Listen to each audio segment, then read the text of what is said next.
Note de cours sur le cercle, la page 2, ici avec le vocabulaire, on en a déjà pas mal parlé. C'est juste de faire la distinction entre un cercle et un disque.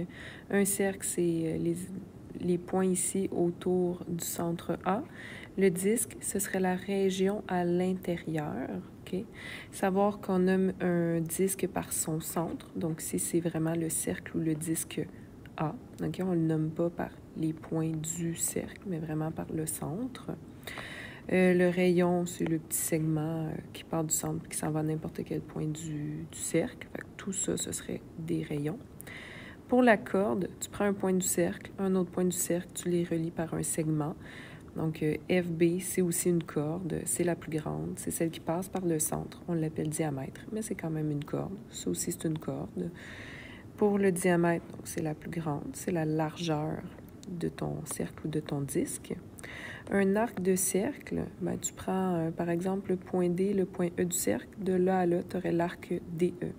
Si tu veux parler du grand arc ici formé par DE, il faudrait que tu nommes par 3 points. Donc D, C, E.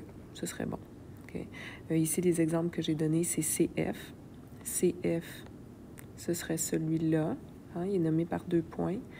Mais CBF, ce serait le grand. Donc CBF. Ensuite, on avait l'angle au centre. Donc, exemple, si tu as un point sur le cercle, tu as 2 segments comme ça ne s'appelle pas un angle au centre. Si tu as 2 segments comme ça qui coupent un cercle, ça s'appelle un angle extérieur au cercle. Puis ça, ce serait un angle intérieur au cercle. Ça, c'est un angle inscrit. C'est pas du tout du deuxième secondaire. Donc, nous, les seuls angles qu'on a sont formés par 2 rayons. Okay? Exemple, la mesure de l'arc CAF est de 30 degrés. Donc, CAF, cet angle-là, vaut 30 degrés.